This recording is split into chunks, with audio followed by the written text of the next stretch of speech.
आज की रिवीजन कक्षा में आप सभी का स्वागत है। आज का विषय है फाइनेंस। इसमें हम उन सभी प्रश्नों को समाहित करेंगे जो सन 2022 से लेकर 2024 तक नायर द्वारा एएन की परीक्षाओं में पूछे गए थे। ये सभी परीक्षाएं चाहे वो 30% हो या 70%, मेंस की हो या सप्लीमेंट्री, उनमें जो भी प्रश्न पूछे गए हैं उन सभी का इस वीडियो में हम समावेश करने वाले हैं। कुल मिलाकर अभी तक 6 परीक्षाएं आयोजित की गई है नायर के द्वारा एएन के संबंध में, और इन सभी प्रश्नों को, इन 6 प्रश्न पत्रों को हम इसमें समाहित करने वाले हैं। तो शुरुआत करते हैं हम पहले प्रश्न से। Expenditure of P way maintenance is booked under minor head.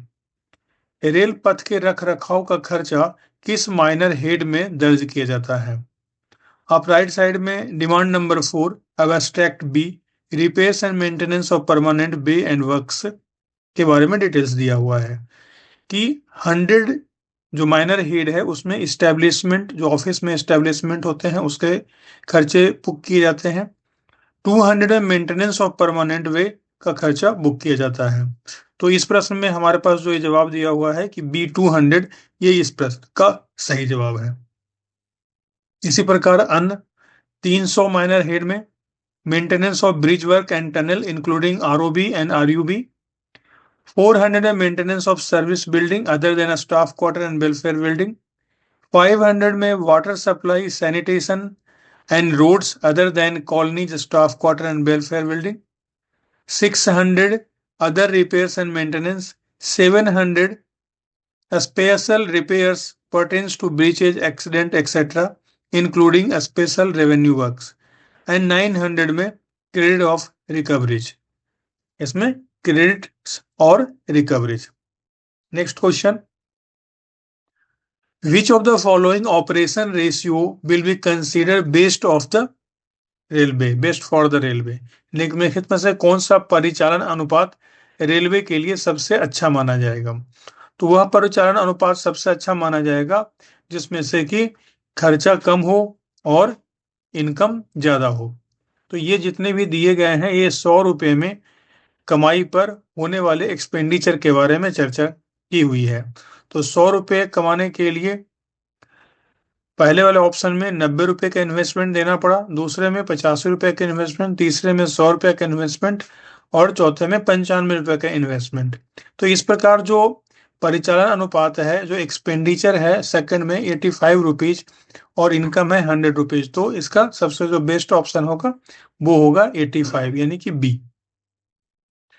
इनमें से कौन सा कार्य डिप्रिसिएशन रिजर्व फंड को चार्ज नहीं होगा? तो कंस्ट्रक्शन ऑफ न्यू लाइंस जो होती है ये डिप्रिसिएशन रिजर्व फंड में चार्ज नहीं होती है। Which of the following is a work carried out with non railway fund. Non railway fund तो जो डिपॉजिट्स के वर्क होते हैं जो स्टेट कराती है, जिसमें स्टेट पार्टिसिपेट करती है और उसके कार्यों का फंड भी दूसरे ही देती है। तो नॉन रेलवे फंड जो होती है वो डिपॉजिट वर्क कहलाती है। What works are carried out under plan head 51? Plan head 51 में कौन सा कार्य किया जाता है? तो स्टाफ क्वार्टर्स के काम प्लान हेड 51 में किए जाते हैं। What is LAW? LAW का फुल फॉर्म होता है list of approved works. Pink book कौन जारी करता है? तो पिंक बुक रेलवे बोर्ड जारी करती है। AIMS का फुल फॉर्म क्या है? Accounting information management system. निम्नलिखित में से कौन सा वोटेड एक्सपेंडिचर है? तो वोटेड एक्सपेंडिचर जो अर्जेंट नेचर ट्रैक वर्क्स होते हैं वे वोटेड एक्सपेंडिचर वाले हैं। तो यहाँ पर expenditure on urgent track works ये वोटेड एक्सपेंडिचर का उदाहरण है। इंडियन रेलवे फाइनेंस कोड के भाग 1 वॉल्यूम 1 के पैरा 601 में यह दिया हुआ है कि कौन सा डिपार्टमेंट कॉन्ट्रैक्ट अवार्ड करने के लिए रिस्पॉन्सिबल होगा, खासतौर पर आउट एजेंसी और सिटी बुकिंग ऑफिस का ठेका देने के लिए। तो इस प्रकार के कामों के लिए कॉमर्शियल डिपार्टमेंट जिम्मेदार होता है। Who is the which of the following is not a classification of earning? इनमें से कौन सी अर्निंग की क्लासिफिकेशन नहीं है? तो जो लैंड के द्वारा जो कमाई होती है वो क्लासिफिकेशन ऑफ अर्निंग में काउंट नहीं की जाती है। बाकी जो कोचिंग ट्रैफिक की अर्निंग है, गुड्स ट्रैफिक की अर्निंग है या दूसरे अदर सन्ड्री अर्निंग्स हैं, वे सभी अर्निंग के क्लासिफिकेशन में रखे जाते हैं। The document through which any claim is presented is called as. तो जब भी कोई उस डॉक्यूमेंट को जो कि किसी क्लेम करने के लिए, कोई दावा पेश करने के लिए जो दस्तावेज दिए जाते हैं, उस दस्तावेज को, इनमें से जो बिल है दिया हुआ, ये एक दस्तावेज है। Who is responsible for the correct preparation of input data in the monthly payroll. मासिक वेतन रोल में सही इनपुट डेटा तैयार करने की जिम्मेदारी बिल बनाने वाली इकाई की होती है। ठेकेदारों द्वारा रेलवे में जमा की गई बैंक गारंटी की कस्टडी के लिए कौन जिम्मेदार है? तो ये जो बैंक गारंटी है, ये अकाउंट डिपार्टमेंट के पास जमा रहती है, इसलिए अकाउंट्स ऑफिसर ही इसके लिए जवाबदार है। Demand number 4 of ordinary working expenses pertains to. तो डिमांड नंबर 4 जो होता है, अभी थोड़ा देर पहले पहले प्रश्न में हमने बात किया था, ये repairs and maintenance of P way and works. तो demand number 4 repairs and maintenance of P way works को जाता है। Reappropriation of fund from the one source to another with the same plan head. अगर एक ही प्लान हेड में एक source से दूसरे सोर्स में फंड का रीअप्रोप्रिएशन करना होगा, तो इसके लिए रेलवे बोर्ड भी अधिकृत है। Payment to contractors for the works done under maintenance are charge to. जो कॉन्ट्रैक्टर को पेमेंट होते हैं इन रख रखाव के कार्यों पर होने वाले खर्चों में ठेकेदारों को तो भुगतान किया जाता है, वो PU 32 में बुक किया जाता है। पर Indian railways code of engineering department which of the following works is generally carried out with non railway sources of the fund. ये प्रश्न पहले भी पूछा गया था, ये है डिपॉजिट वर्क। प्रश्न संख्या 20, as per Indian railways finance code plan head 3200। तो प्लान हेड 32 जो है रिलेट करता है ब्रिज वर्क्स से। टेक्निकल सैंक्शन का क्या मतलब होता है? तो डिटेल्ड एस्टिमेट जो बनाए जाते हैं उससे टेक्निकल सैंक्शन लिया जाता है, इसलिए जो टेक्निकल सैंक्शन है उस प्रकृति को, उसको डिटेल्ड एस्टिमेट के साथ कनेक्ट किया जाता है। The railway budget was merged with the general budget based on the recommendation of the committee. किसकी अध्यक्षता वाली समिति की सिफारिशों के आधार पर रेल बजट को आम बजट में विलय कर दिया गया था, और वह थे Shri Vivek Debroy committee. What is not correct about the charge expenditure. Charge expenditure के बारे में निम्नलिखित में से कौन सा सही नहीं है?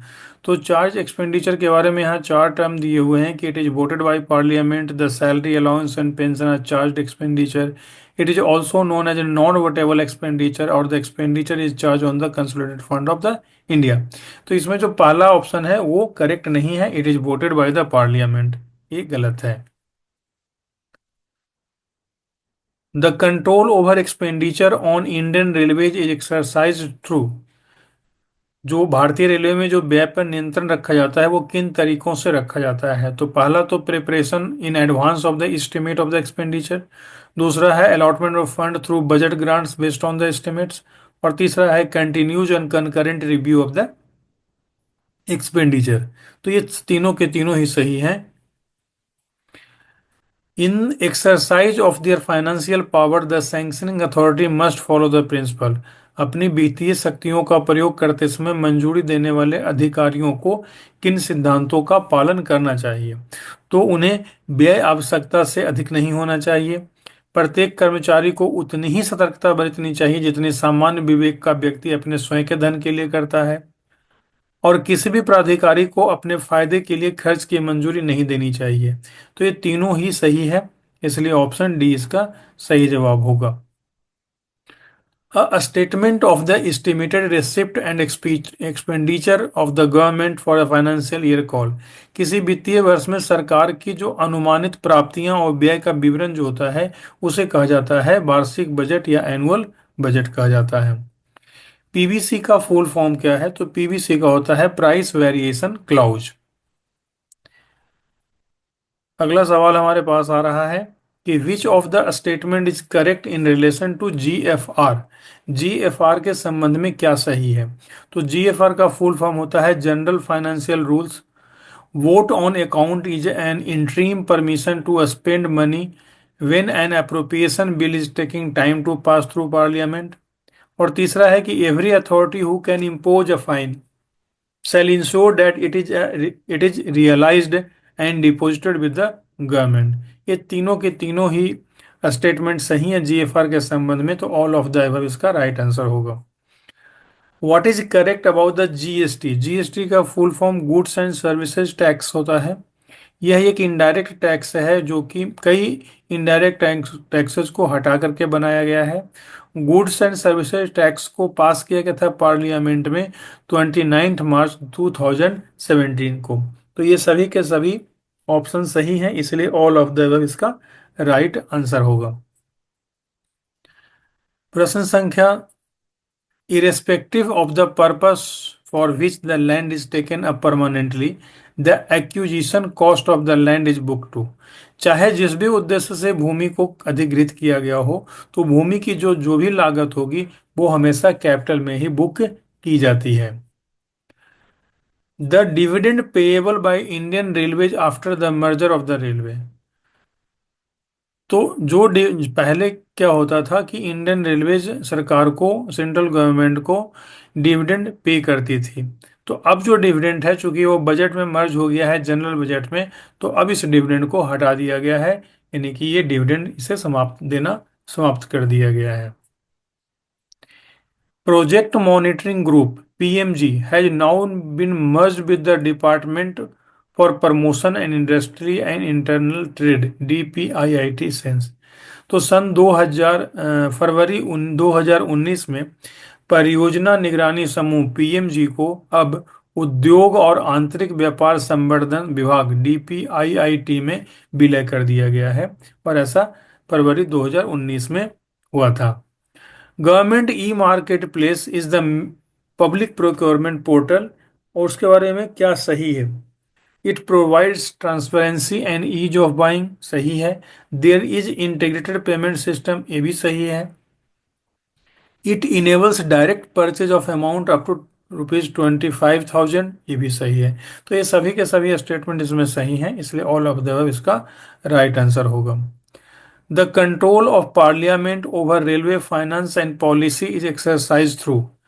तो रेलवे वित्त और नीति पर संसद का नियंत्रण करने के लिए रेलवे कन्वेंशन कमेटी द्वारा इसके कामकाज पर समय पर जांच की जाती है। प्राक्कलन समिति के द्वारा प्राक्कलनों की भी जांच की जाती है, और राष्ट्रीय रेलवे उपयोगकर्ता परामर्शदात्री परिषद में सेवारत संसद सदस्य होते हैं। ये सभी के सभी सही है। What is not part of the social service obligation borne by the railway? निम्नलिखित में से कौन सा रेलवे द्वारा वहन किए जाने वाले सामाजिक सेवा दायित्वों का हिस्सा नहीं है?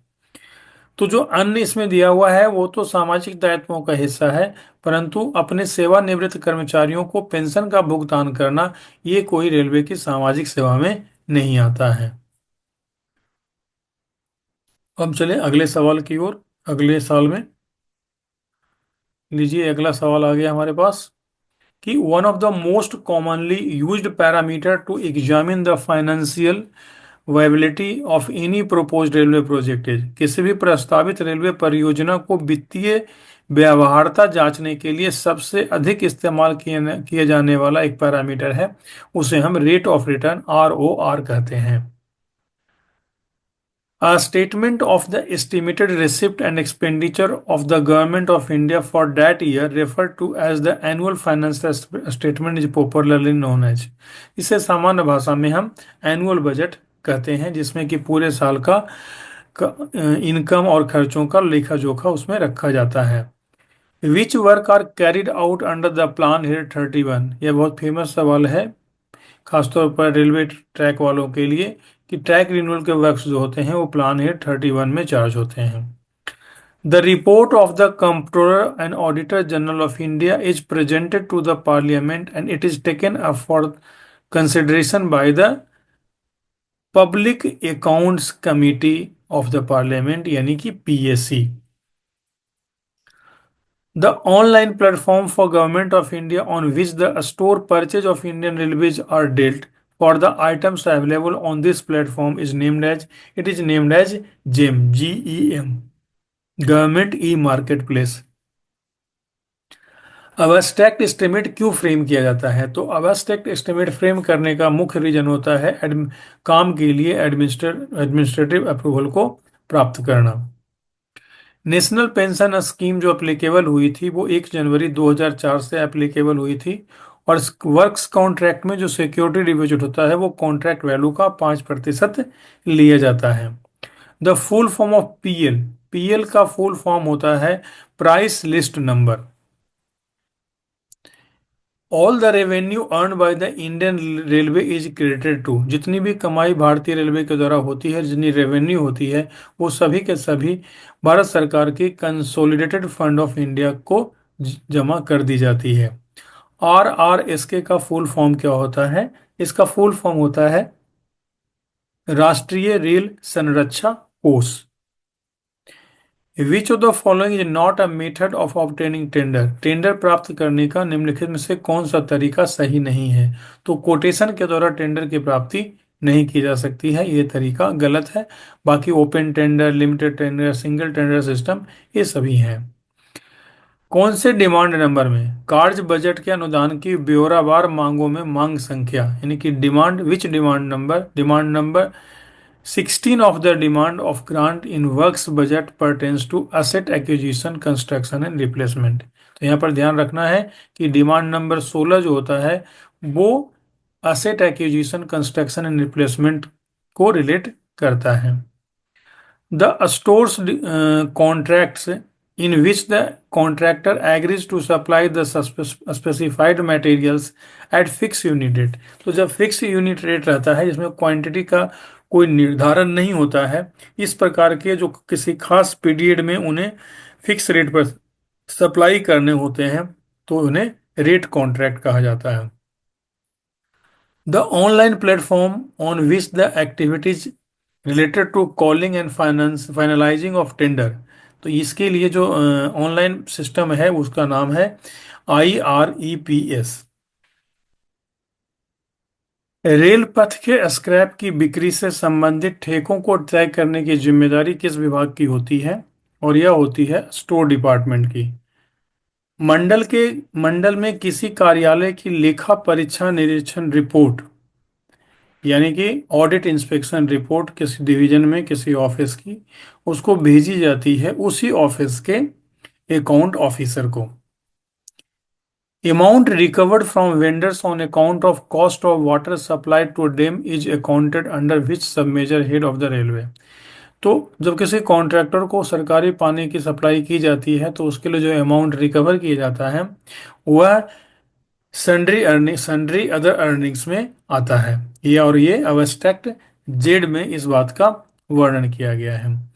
अर्नेस्ट मनी या बिड सिक्योरिटी डिपॉजिट जो होती है वो क्यों की जाती है? तो यह या कब की जाती है? तो यह निविदा जमा करते समय, टेंडर जमा करते समय ही अर्नेस्ट मनी या बिड सिक्योरिटी जमा की जाती है, ताकि बिड खोलने के पहले कॉन्ट्रैक्टर या जो बिडर है वो छोड़ करके भाग न जाए। A reduction in the value of any asset over a period of time is called, that is called depreciation। On which of the following type of contracts goods and services taxes are not applicable? तो सभी जगह applicable है, तो इसलिए none of the given option। इनमें से कौन सा सर्टिफिकेट है जो कि किसी आइटम की खरीदने की आवश्यकता होती है जब उसका कोई और मेक या ब्रांड उपलब्ध नहीं होता है? तो इस प्रकार का जो सर्टिफिकेट जारी किया जाता है इसे PSC प्रोप्राइटरी आर्टिकल सर्टिफिकेट कहा जाता है। किसी भी न्यू ट्रैक में मशीन्स को अगर परचेज करना है तो इसके लिए उसे इंक्लूड करना पड़ेगा रोलिंग स्टॉक प्रोग्राम में।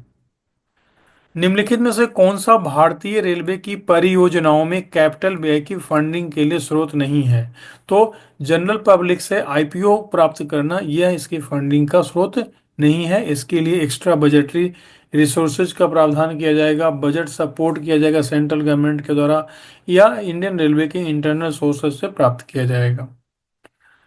Which of the following category of expenditure necessarily requires the approval of the parliament? तो इस प्रकार के अनुमोदन के लिए वोटेड एक्सपेंडिचर होते हैं। Primary unit of expenditure for the contractual payment, इसे PU 32 इस संबंध में पहले भी एक सवाल आ चुके हैं। जनरल फाइनेंशियल रूल जीएफआर किसके द्वारा फ्रेम किया जाता है? तो जीएफआर मिनिस्ट्री ऑफ फाइनेंस के द्वारा फ्रेम किया जाता है। भारतीय रेलवे में कार्य संविदाएं यानी कि जो वर्क्स कॉन्ट्रैक्ट होता है, in Indian railway all the activities after award of the work contracts are dealt on which online portal. इसके लिए IRWCMS नाम का पोर्टल बनाया गया है। इसके तहत में सारे गतिविधियां इसी ऑनलाइन पोर्टल पर की जाती है, इसी पर बिल बनाए जाते हैं।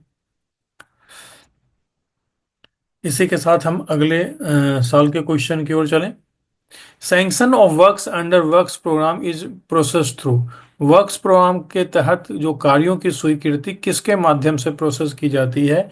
तो इसके लिए ऑनलाइन पोर्टल है IRPSM, उसके थ्रू की जाती है। DRF का फुल फॉर्म क्या है? Depreciation reserve fund. Bridge work कहाँ पर चार्जेबल होता है? 32 में। Plan head coordinator traffic facility का कौन होता है? तो प्रिंसिपल चीफ ऑपरेटिंग मैनेजर होते हैं। रेवेन्यू एक्सपेंडिचर जो मेंटेनेंस ऑफ पीवे का होता है वो बुक किस डिमांड के तहत किया जाता है? इस पहले ही सवाल में हम ले लिए थे, तो डिमांड नंबर 4 में किया जाता है। बिड सिक्योरिटी लेने का पर्पस क्या है? थोड़ी देर पहले डिस्कस किया था कि टेंडर में निर्दिष्ट तारीख तक टेंडर अपना ऑफर खुला हुआ रखे, इसके लिए बिड सिक्योरिटी ली जाती है, या पहले इसका नाम EMD हुआ करता था।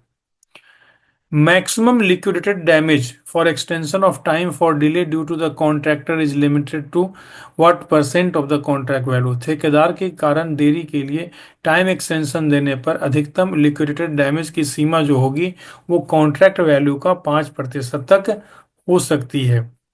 As far as SSOR item are concerned, the limit of 25% of normal variation would apply to। जहां तक SSOR के आइटमों का संबंध है, तो जो साधारण वेरिएशन होती है 25% सीमा तक, वह आइटम पर नहीं होकर के समग्र रूप में SOSR का शेड्यूल के मूल्य पर लागू होती है।